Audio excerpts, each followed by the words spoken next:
Muy buenos días a todos los estudiantes del curso de literatura de segundo grado, siendo hoy 17 de mayo del año 2021 a las 9 de la mañana.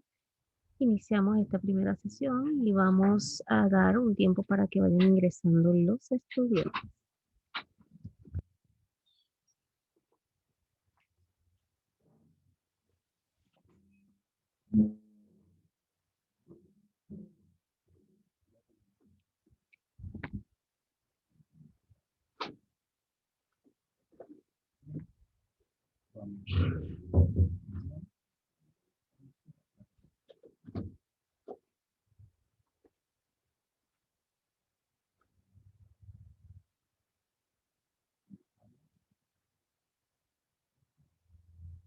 Y mientras los estudiantes van ingresando, vamos a ir organizando lo que va a ser nuestro horario de la siguiente manera. Mientras los estudiantes ingresan, pues vamos a ir preparando lo que va a ser la forma en que vamos a trabajar. Es la misma manera en que hemos trabajado antes en cursos anteriores. Y para ellos,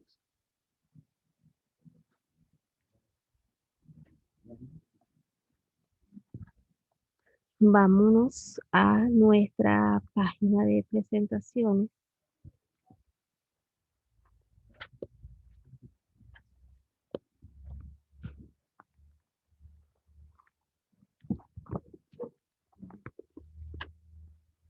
Y vamos a ubicarnos en lo que va a ser la portada del tema que vamos a tratar hoy.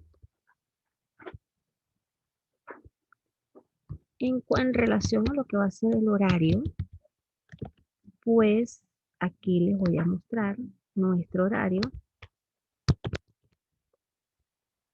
Presten atención porque soy un poco exigente con respecto al mismo.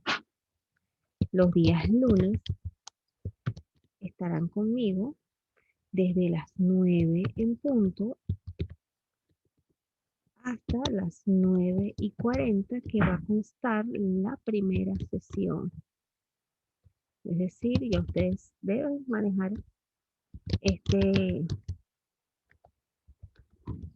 esta manera de trabajar de nosotros los profesores. En la segunda sesión, pues vamos a estar desde las 9:40 hasta las 10:20. Esto va a ser la segunda sesión. Vamos a examinar sesión número 2. Por su parte, estaremos los días viernes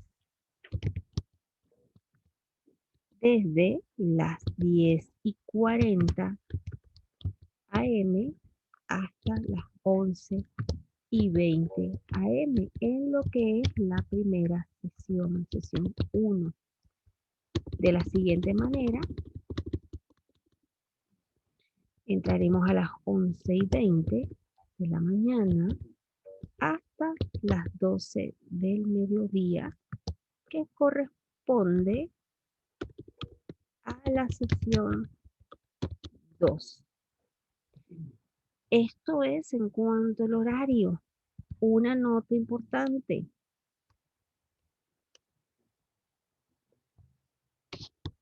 va a haber un compás de espera de ingreso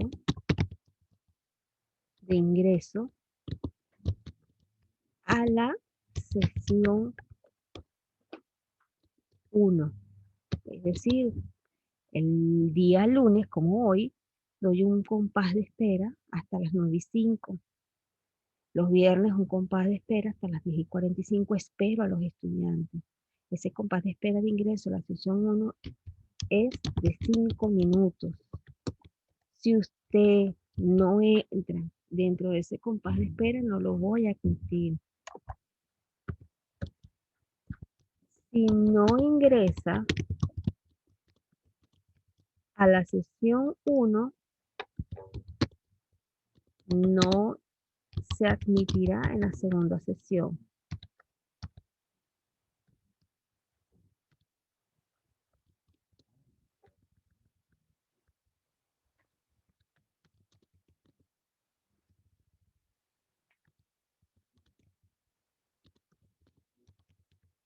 Es decir, si usted no entró a la primera sesión y quiere entrar a la segunda, pues no, usted debe entrar. Para entrar a la segunda, el requisito es entrar a la primera.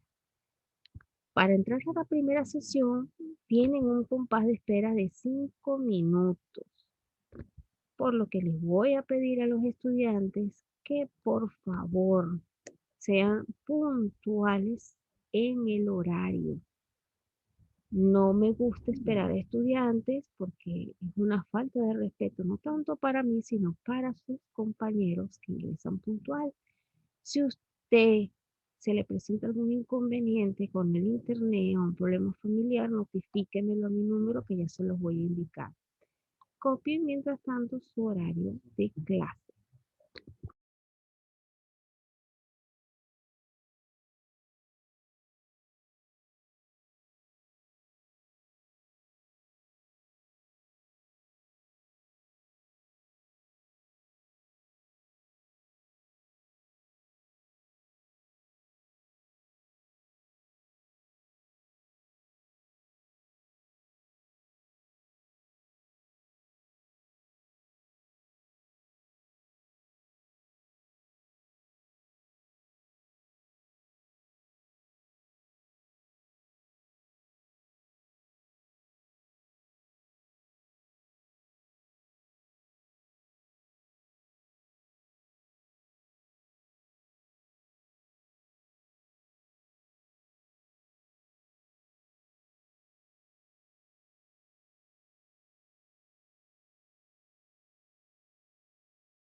Muy bien, una vez escrito ya el horario, vamos a escribir lo que va a ser la forma de evaluación. La evaluación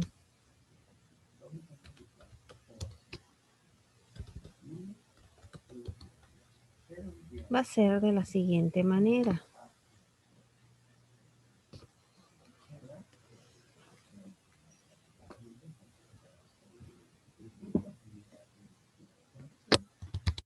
Asistencia y participación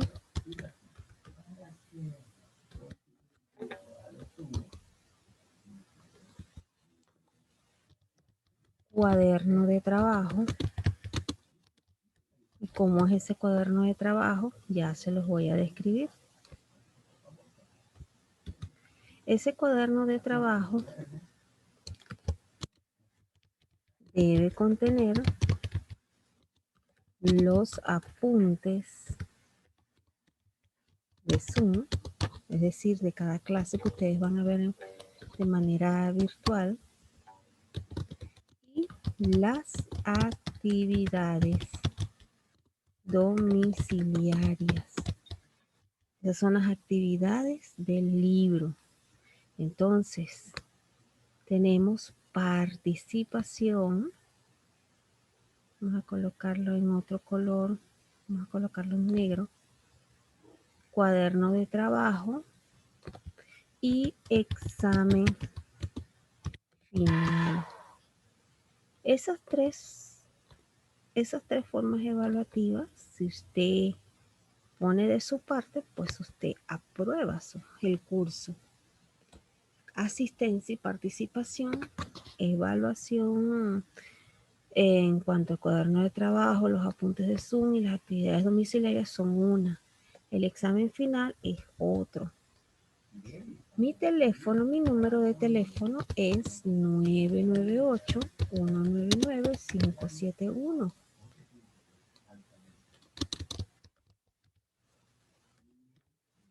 Y mi nombre, bueno, soy la profesora González.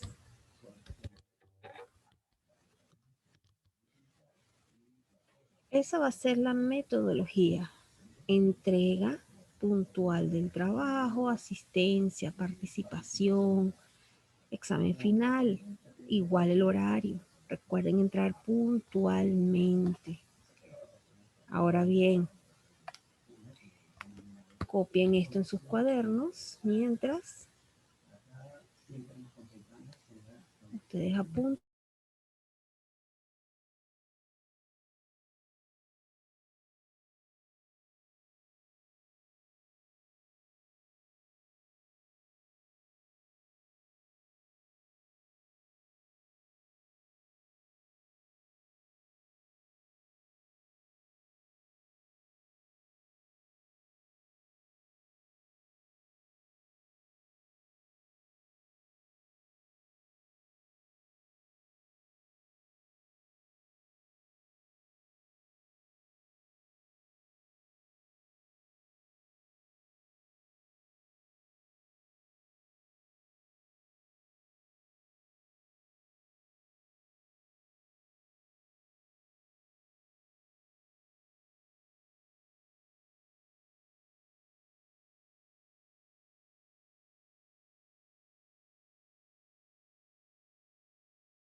Bien, ya hemos dado el tiempo para que copiaran.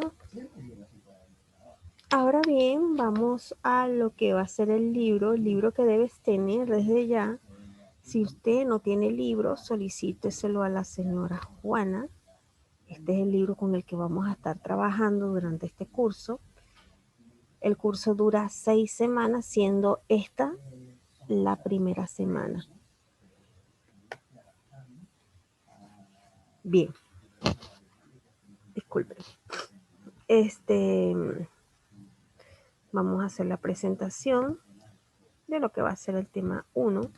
Y hoy vamos a estar dentro de lo que es la literatura medieval, esa literatura cristiana, religiosa, esa literatura donde nos acercamos a Dios, pero en tiempos medievales, no en tiempos actuales, no. Ahora bien, dentro de esta literatura, pues,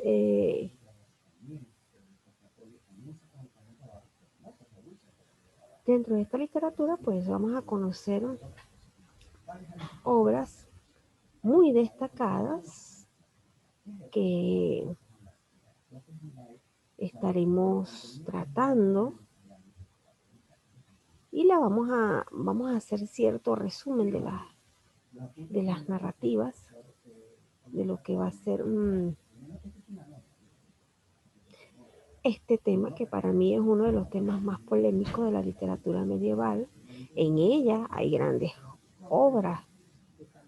Entonces, ahora bien, este tipo de literatura pues se da en un periodo de la historia europea. Un momento, muchachos.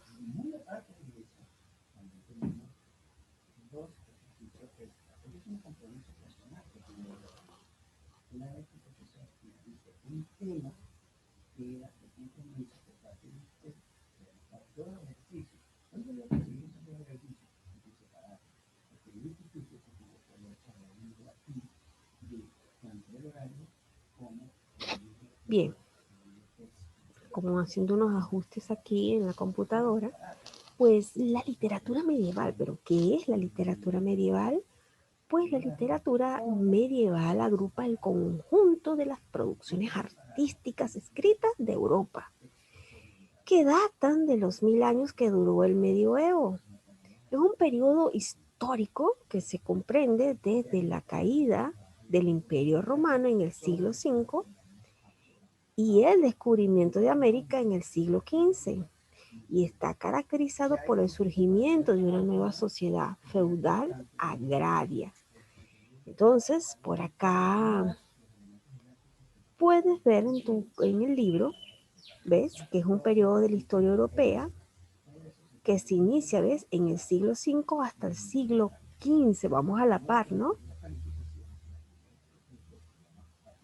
El medioevo, pues, fue un periodo largo y complejo y tradicionalmente llamado oscurantismo, dado a que los márgenes de alfabetización y de distribución de la cultura letrada en Europa, pues, decayeron muchísimo, sobre todo con el posterior Renacimiento. El espíritu de la época fue el religioso, como les mencionaba, y el cristianismo imperó en la cultura europea, imponiendo la fe y los valores dogmáticos por encima de cualquier otro punto de vista. En consecuencia, pues la literatura medieval presenta un marcado predominio de la religiosidad y la literatura mística, así como la exploración de relatos y mitologías locales en clave cristiana. Por su parte, es complicado hablar de la literatura generada en todo un continente a lo largo de 10 siglos de historia, como si fuera una sola cosa, como que si fuéramos a decir literatura medieval ya encierra los 10. No, no, no. Y es que a menudo las obras literarias, más que todo las medievales, pues responden más a su contexto geográfico, político y cultural de aparición que al total de la época.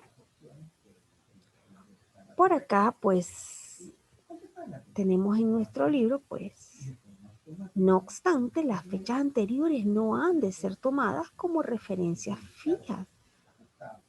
Nunca ha existido una brusca ruptura en el desarrollo cultural del continente y parece que el término lo empleó por primera vez el historiador Flavio Biondo de Forlì en su obra Historiarum, donde fue escrita en el año 1000, publicada en el año 1438. Pues el término implicó en su origen una parálisis del progreso, considerando que la Edad Media fue un periodo de estancamiento cultural, ubicado cronológicamente entre la gloria de la antigüedad clásica y el Renacimiento. Corriente que me gusta mucho la corriente renacentista, porque es un vuelco, es un despertar nuevo. Dentro de ella vamos a mencionar ciertas características que tiene esta época. Mira que puedes ver a los chicos de la época medieval. Y dentro de las características de la literatura medieval, pues se puede clasificar en dos partes. La literatura religiosa emanada de la iglesia y del mundo de la cultura cristiana, y la literatura profana, que es menos abundante, emanada del pueblo. Y es que presenta un predominio absoluto de los valores cristianos en mm, en las distintas formas de literatura, va desde la lírica hasta la narrativa. Esto implica en algunas ocasiones una referencia directa a Cristo o al Evangelio, o a veces a una simbología más o menos encubierta. Aquí van a abundar los textos anónimos, algo muy curioso, y es porque más que todo dentro de estos textos anónimos va a entrar la literatura profana, con diversas versiones provenientes de la tradición oral popular, y es que a menudo esto se debe a las censuras eclesiásticas, era literatura profana, no podía ser a vox populi. ¿Y qué pasa? Que la mayoría de las masas, de la mayoría de las personas eran personas iletradas, personas que no sabían escribir, las personas que estaban dentro de esta época, en su mayoría no sabía leer ni escribir. Y aquí, bueno, se dieron a conocer los trovadores y los juglares, quienes eran personajes que recitaban a las distintas clases sociales, pues para que pudieran escuchar sus grandes obras. Muy interesante, ¿verdad? Lo que es la característica de esta época.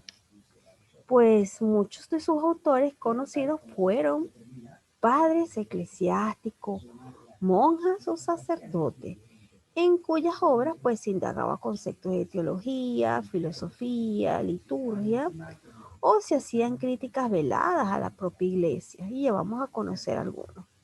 Sus obras presentan una importante marca de oralidad, dado que a menudo eran leídas a su audiencia. Como les mencioné, y el género que se destacó fue más el verso. Por otro lado, pues el didactismo fue un rasgo importante en esta literatura, de modo que también buscaba acompañarse de enseñanzas morales, educativas.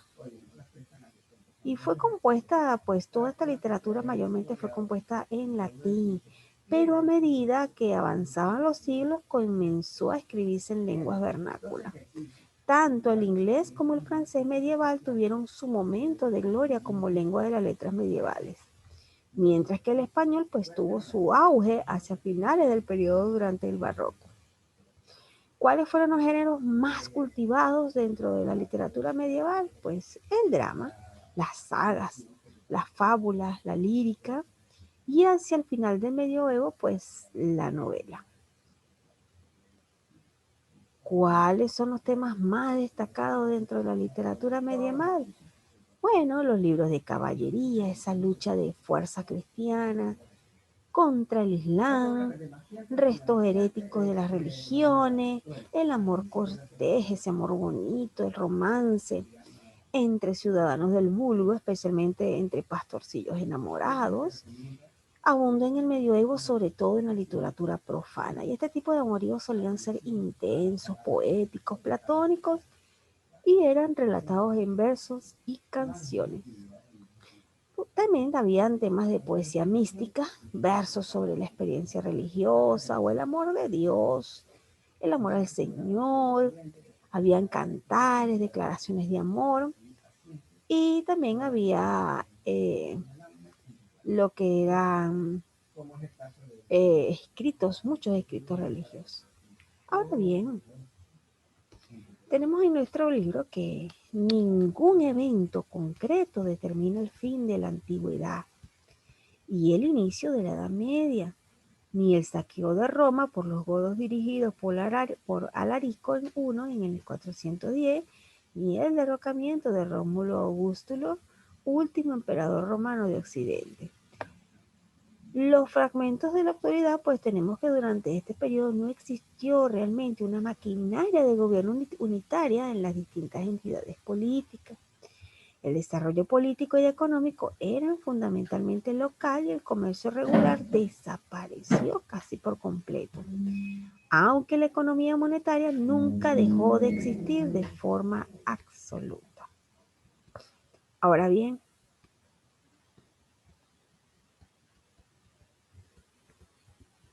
aquí ya iniciamos con lo que es la actividad número 1 de evaluación de para tu casita, la actividad domiciliaria.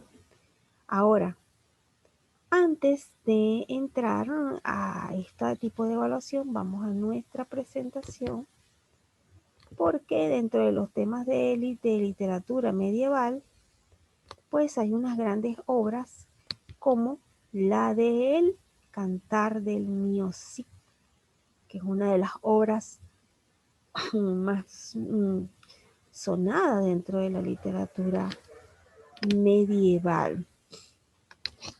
Ya vas a comenzar a tomar apuntes.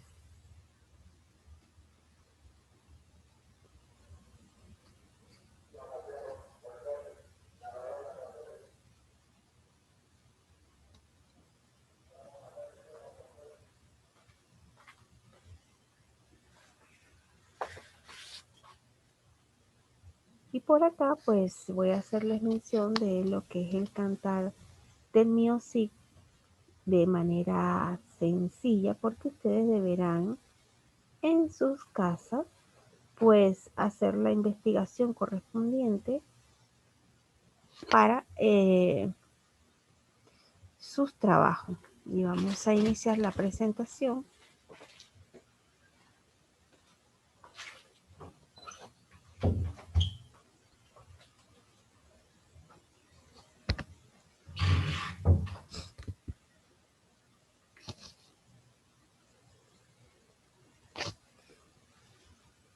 Muy bien. Y bueno, Sikh o Sidi o Sikh es una palabra de origen árabe que significa señor y que se dio como tratamiento a los señores de ciertos estados dependientes de un rey, como los régulos de las taifas en el Andaluz, y también a los gobernadores de provincia, de los almorávides y almohades. Se desarrolló en la Edad Media, que transcurre durante una larga etapa histórica que abarca desde la caída del Imperio Romano y la conquista de Constantinopla en el siglo XV. En España, pues ese final se suele situar en el descubrimiento de América y la expulsión de los judíos. En cuanto a la estructura del Miocid, pues el cantar del Miocid tiene las siguientes características en su estructura y estilo, y es que la obra está dividida en tres cantares: el cantar del destierro, cantar de las bodas de las hijas del Cid y el cantar de las afrentas de Corpus. Comienza in media res, quiere decir sin introducción o preámbulo. Con el destierro del Cid, pues comienza prácticamente. Los versos están divididos en dos hemistiquios y cada una de las partes de un verso de arte mayor separada por cesura, que es una pausa interna. No hay estrofa, pero los versos se agrupan en tiradas. Las obras comparten muchos rasgos con la epopeya, pero también se diferencia de la misma en su carácter más realista y en su tono menos elevado.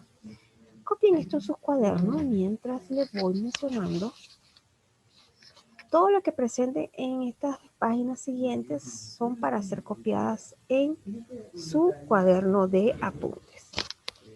Y es que dentro de esta obra, pues, eh,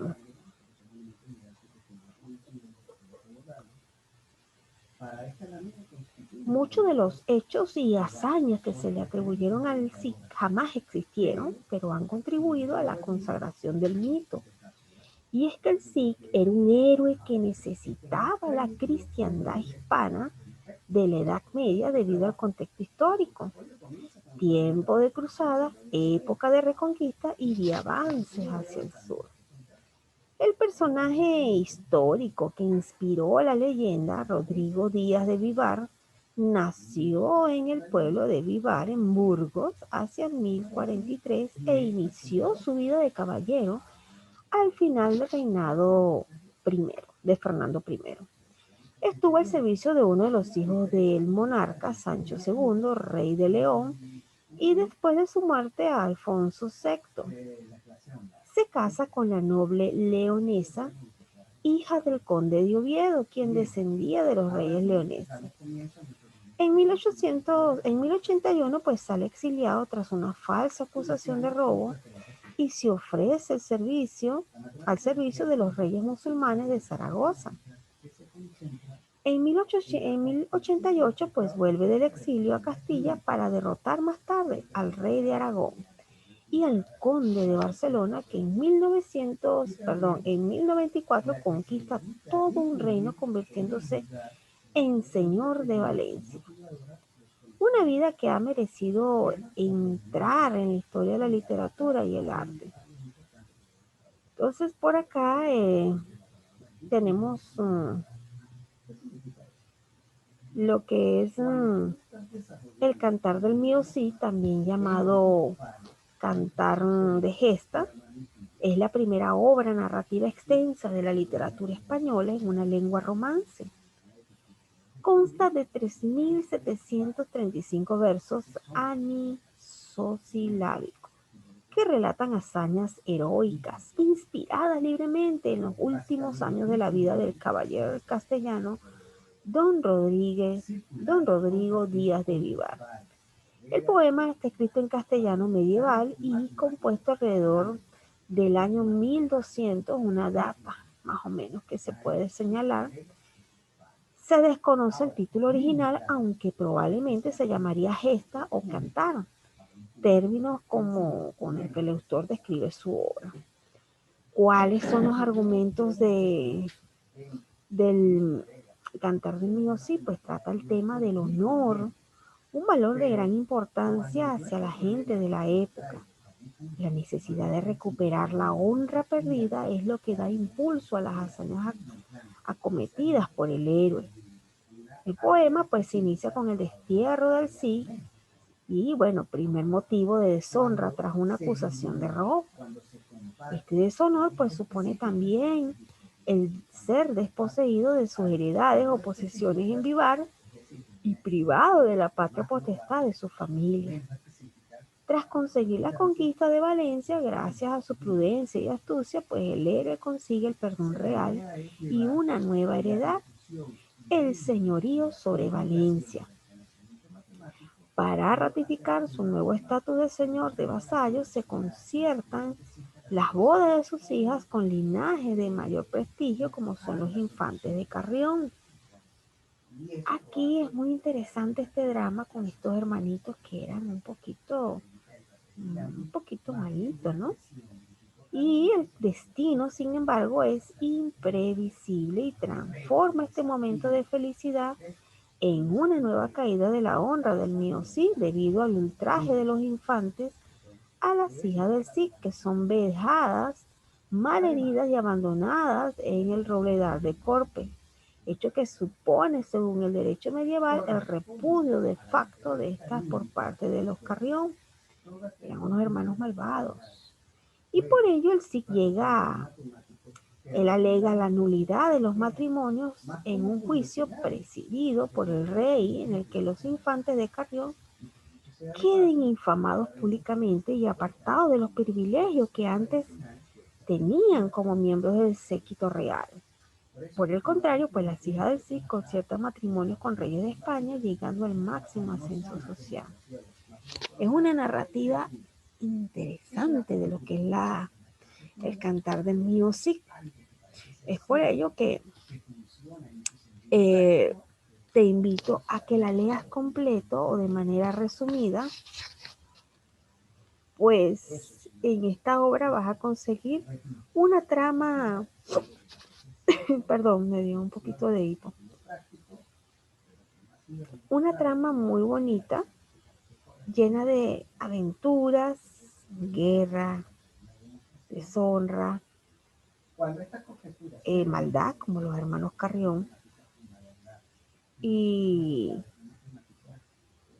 también podemos conocer pues el sufrimiento pues de lo que es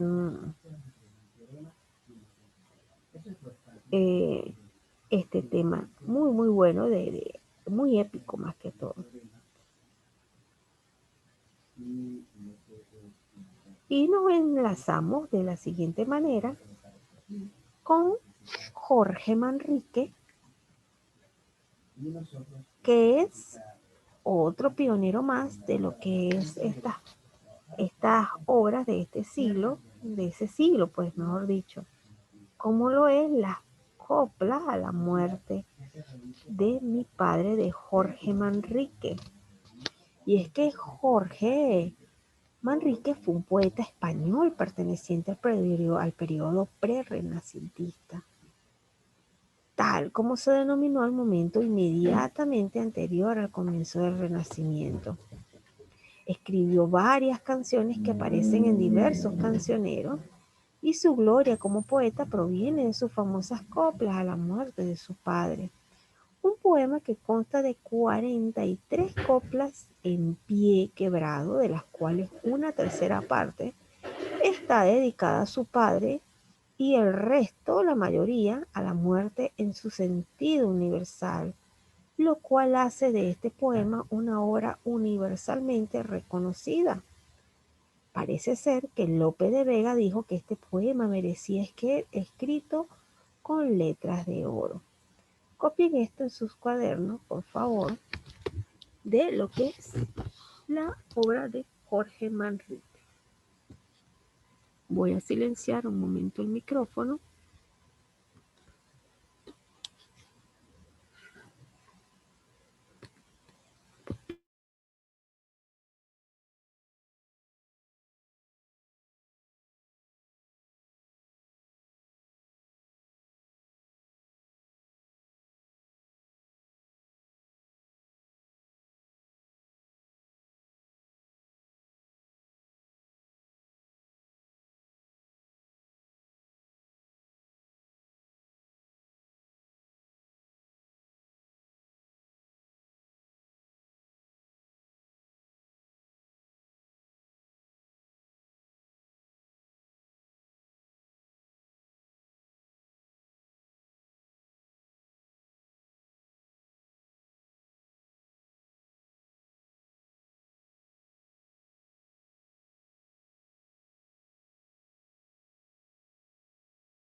Bien, y por acá pues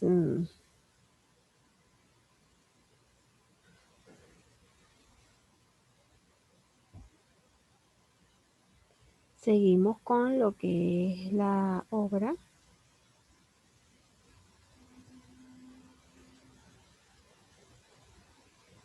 Lo que es la obra de Jorge Manrique.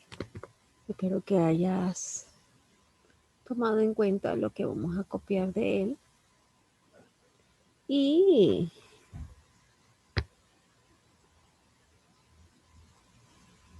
por su parte, pues, coplas a la muerte de mi padre, vamos a hacer un señalamiento de lo que es estas fabulosas coplas, muy funerales, por cierto, muy funerales. Es una elegía funeral escrita por Jorge Manrique, pues a finales del siglo XV. Recuérdense que la época medieval inició en siglo V y culmina en siglo XV, y esta obra se da finalizando este siglo. Y fue dedicada a su padre, don Rodríguez Manrique.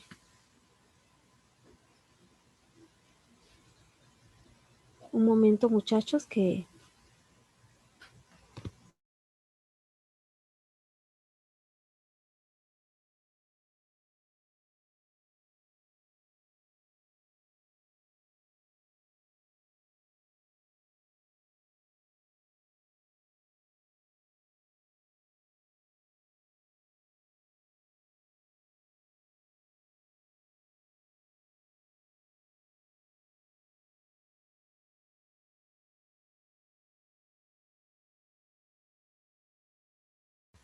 Bien, entonces, como señalé, pues este fue una copla dedicada a la muerte del señor Rodrigo Manrique después de su muerte el 11 de noviembre de 1476. Se trata de una obra imprescindible de la literatura castellana.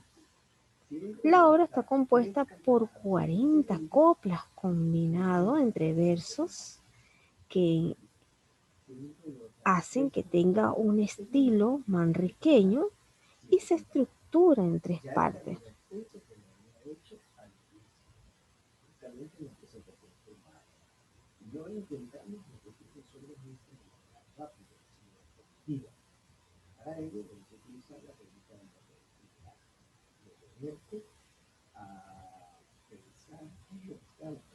Un momento, muchachos.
Bien, muchachos, disculpen la interrupción, pero es uno de los estudiantes que siempre notifica.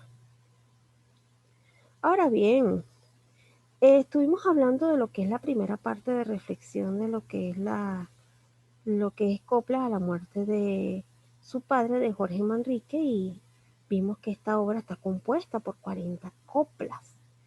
Y la primera parte es una reflexión sobre la fugacidad de la vida y la muerte, llena de metáforas, las más conocidas, incluida en la copla tercera.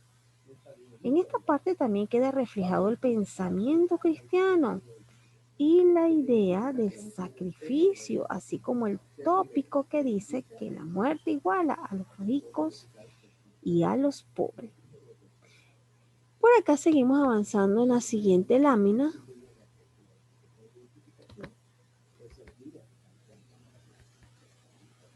Escribió Jorge Manrique varias canciones que aparecen en diversos cancioneros.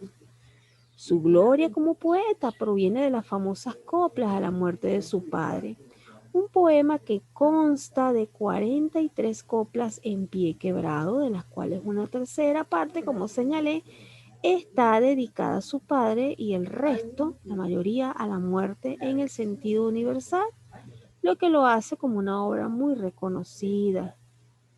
Parece ser que Lope de Vega pues señaló que estas obras deberían haber sido escritas en letras de oro. Copien esto en sus cuadernos.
Muy bien, espero que hayas apuntado esto en tu cuaderno y ahora seguimos con